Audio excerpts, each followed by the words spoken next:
Welcome to our very first Community Health Advocate Show.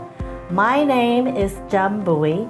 I am the Outreach Program Coordinator and Navigator for the nonprofit Asian Pacific Community in Action, or APCA. APCA is an organization that advocates for better health for Asian American, Native Hawaiian, Pacific Islander communities in Arizona since 2002.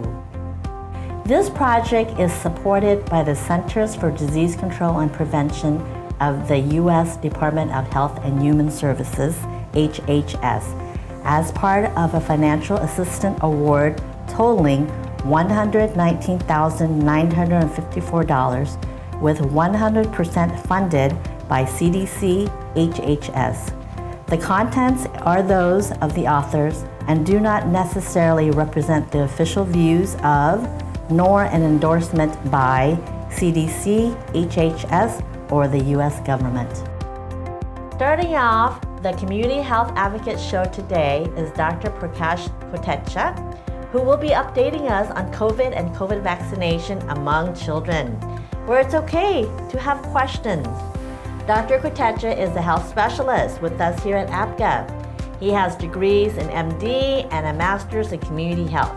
He has extensive experience in public health and is part of our own APCA team since 2016. Thank you, Dr. Kotecha, for being here today. Would you please give us an update on COVID's impact on children? Thank you, Cham, for this question. COVID in children has been neglected because when 2020, the epidemic started in this country, only adults got COVID, and experts and community, everybody believed that it is a disease only among adults and senior people. After the lockdown, when the schools reopened and COVID cases started occurring in the school, we realized that it is also common among children.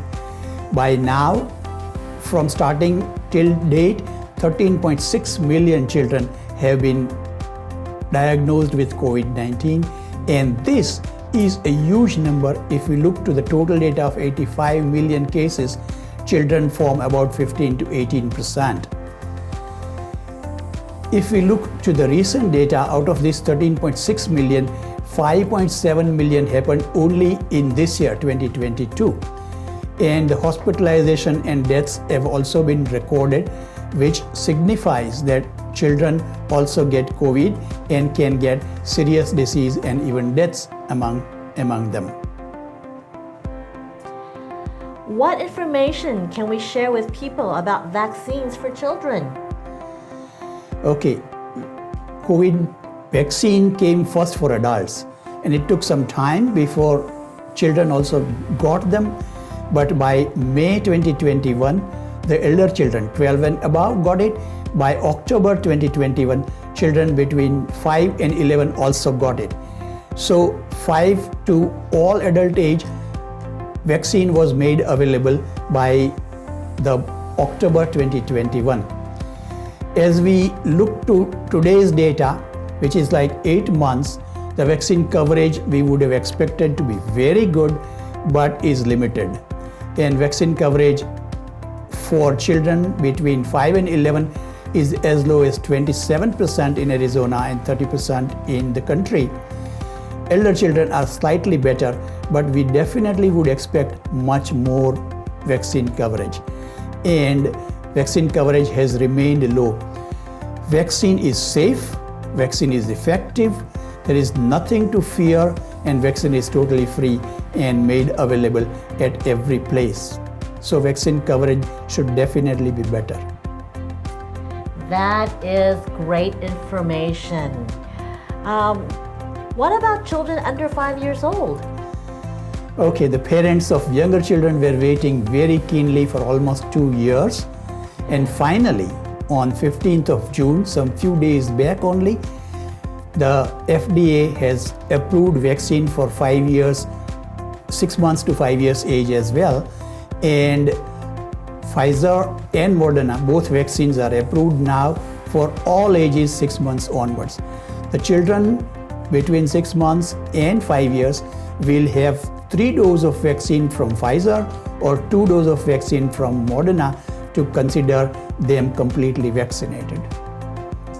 Thank you so very much, Dr. Kotecha, for those valuable COVID updates. Dr. Kotecha will talk about vaccination in our next episode to get ready for back to school. Thank you very much, Dr. Kotecha, for those COVID updates. We very much look forward for you to come back in our next show and talk to us about vaccination for back to school. Thanks again. My pleasure. Thank you. This is our very first show, which we are calling Community Health Advocates, kicking off the summer of series of healthcare topics with different health experts. And sitting here with me today is Ms. Zeenat Hasan, the Executive Director of the Asian Pacific Community in Action, or APCA. She will talk about the history of APCA and its role in improving health in our communities. Hello, Ms. Zeenat, welcome. How are you? Hi, Cham. I'm good. Thank you for having me. I'm really honored to be the first guest on your show. Oh, we are honored to have you. Would you please tell us about the history of APCA and its role in our community, Zeenat? I would love to. So Asian Americans and Pacific Islanders have been a part of Arizona history since before statehood. Statehood was 1912, if you remember. And we've been in this state since the 1800s. And so it really wouldn't be fair to talk about the history of APCA before talking about some of our early pioneers like Dr. Pearl Tang. Dr. Pearl Tang was the first Asian physician to be able to practice in Arizona. She got her medical degree in a foreign country, and so she actually wasn't allowed to practice here until she won a court case to be able to practice here. But once she did that, she really changed public health in Arizona. She started pop-up clinics all over the state in places where there were high death rates for mothers and babies that were being born. And after this work, it was amazing. She really changed maternal mortality and infant mortality in the entire state of Arizona. And it was an unmatched story anywhere else in the nation. And there's a great story about her in the Arizona Republic. There's also many community stories about Dr. Pearl Tang. She was well known in the community, and she was a very passionate community advocate. And following in Dr. Pearl Tang's shoes then is Dr. Kelly Hsu, and they were great friends as well. Dr. Pearl Tang passed away in 2021. But Dr. Kelly Hsu started APCA in 2002 with the same idea in mind, to address a difficult health issue that was affecting the Asian American and Pacific Islander community in Arizona. And so she started APCA to focus on hepatitis B.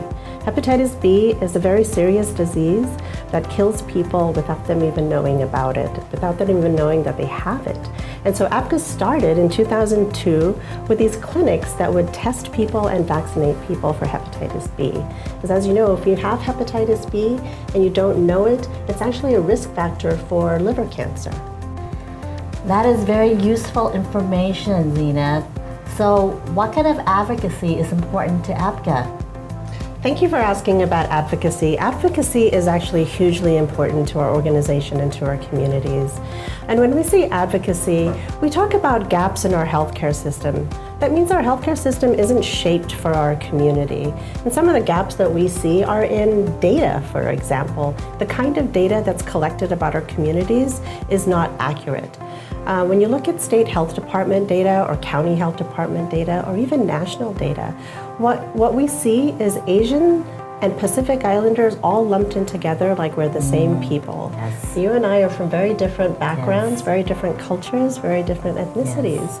And we're different people, and yet in the data, we're treated like we're exactly the same. So one of the big things that we would like to do in terms of advocacy is improve the accuracy and transparency of data in our public health systems. And the second thing that we'd like to see is better language access for our community. So language access, your ability to receive health services in a language that you speak, read, understand is hugely important. When we go to a health provider, we ought to be able to have services in those languages, right? But usually, many people in our community do not get those important vital services in languages that they can understand. And most providers, in many cases, are required by law to provide language accessible services. But we know that in many cases, this does not happen. And so APCA is also a hub for filing complaints about language access. Individuals may come to our organization and we can file a complaint on their behalf if they have not received services in a language that they can understand. Because by federal law, Right. any organization that receives federal funding must provide language accessible services to people who receive their services. And so this language access is a huge aspect of advocacy for us, and we think that advocating for better data and better language accessibility will improve our health in our community vastly, even while we do the smaller work in the community to identify health problems and solutions. Some of these larger issues need to be done at a systems level, and so that's why we advocate for them. Thank you for asking. Yes, that is wonderful to know. For sharing all that great information about APCA, APCA's advocacy, APCA's services to our community, Ms. Zeenat.